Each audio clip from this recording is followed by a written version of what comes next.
హల్లెలూయా, హల్లెలూయా, హల్లెలూయా.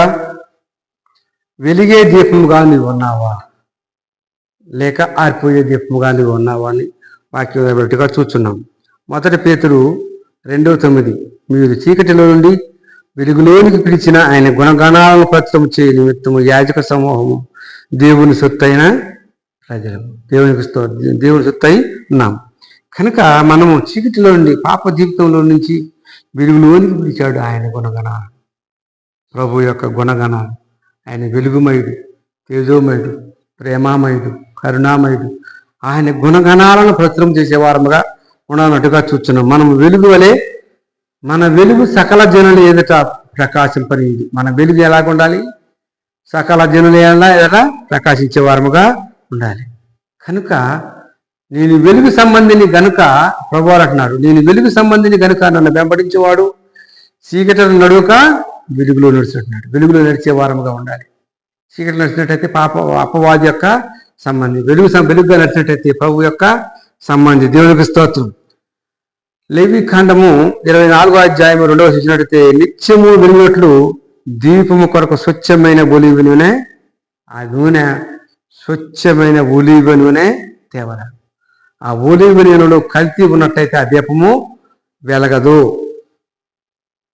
కనుక ఈ రోజుల్లో ఎక్కడ చూసినా కల్తీ, నూనెలో కల్తీ, పెట్రోల్లో కల్తీ, డీజిల్లో కల్తీ, కిరోసిన్లో కల్తీ, మంచనంలో కల్తీ, బంగారంలో కల్తీ, వెండిలో కల్తీ. ఎక్కడ చూసినా స్వచ్ఛమైనది ఎక్కడ కూడా కనపట్టలేదు. కనుక స్వచ్ఛమైన నూనె లేకపోతే దీపం అయిపోతే ఆరిపోతుంది. అలాగనే స్వచ్ఛమైన ఆత్మదీపము లేకపోతే అది ఆరిపోతుంది. కనుక హృదయం శుద్ధి గలవారు, హృదయం శుద్ధిగా ఉంటేనే ఆ యొక్క ఆత్మదీపం, స్వచ్ఛమైన దీపము విద్యుత్మానంగా పరలోక రాజ్యము వారికి. పరలోక రాజ్యము 10 మంది కన్యకలను కోరేది. 5గురు బుద్ధి గలవారు, 5గురు బుద్ధి లేని. బుద్ధి గలవారు వారు స్వచ్ఛమైన తీసుకొని వచ్చారు చక్కగా ప్రభుతో పాటుగా. ఆ యొక్క ఇదిగో అర్ధరాత్రి కాల సమయం పెళ్లి కుమారుడు వస్తున్నాడు అని పిలిపిన అయిపోయింది. పెళ్లి కుమారుడుతో పాటుగా 5గురు బుద్ధి గలవారు వెళ్ళారు. బుద్ధి లేని వారు ఇక్కడే ఆగిపోయినట్టుగా చూస్తున్నాం. ఈ లోకంలో ఎన్నోసార్లుగా మనం చెప్తున్నాం, దేవుని వాక్యాన్ని వినండి, వాటితో నడుచుకోండి అంటే బుద్ధి గల వారు వింటున్నారు, బుద్ధి లేని వారు మానేస్తున్నారు. దేవునికి స్తోత్రం. అటువారిగా మనం ఉండకుండా బుద్ధి గల కన్యకల వలె ఉండాలి. కనుక వారు అక్కడే ఉండి బయట తలుపు వేయబడదు. వాడు ఏడుపును పండుగలు తప్ప మరి ఏమీ లేనట్టుగా మనము చూస్తున్నాం.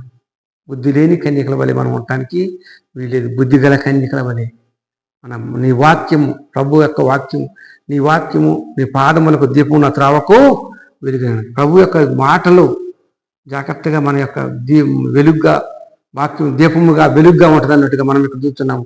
119, 105 కీర్తనలో ఉన్నట్టుగా మనము చూస్తున్నాం. మన యొక్క దీపము దేదీప్యమానంగా వెలగాలంటే స్వచ్ఛమైన ఒలీవ నూనె తేవాలి. స్వచ్ఛమైన నూనె అయితేనే వెలుగుతుంది. అందులో కల్తీ ఉన్నట్టయితే అది మధ్యలోనే ఆరిపోతున్నట్టుగా మనం చూస్తున్నాం.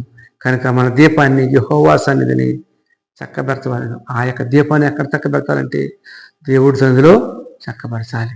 అలాగనే దేవుడు ఆది కాండము 1, 2వ అధ్యాయం 2వ వచనం 3వ చూసినట్లయితే, దేవుడు వెలుగు కమ్మని పలకగా వెలుగు మంచిది అన్నట్టు దేవుడు చూసినాడు. వెలుగు మంచిది, చీకటిని వెలుగును వేరుపరుస్తుంది. ఈ లోకంలో చీకటిని వెలుగును ఎలాగైతే వేరుపరుస్తున్నాడో పాపాన్ని పుణ్యాన్ని కూడా అలాగనే వేరుపరుస్తున్నాడు. కనుక చీకటిలో జీవించినట్టయితే నరకానికి వెళ్ళిపోతాం, వెలుగుగా జీవించినట్టయితే పరలోకానికి వెళ్తాం. కనుక కొద్ది మాటలు ముగిస్తున్నాను. క్రిస్టఫర్ 810 ఛానల్ సబ్స్క్రైబ్ చేసుకుని అనేక మంది చేర్చవలసిందిగా కోరుచున్నాము. ఆమేన్, ఆమేన్.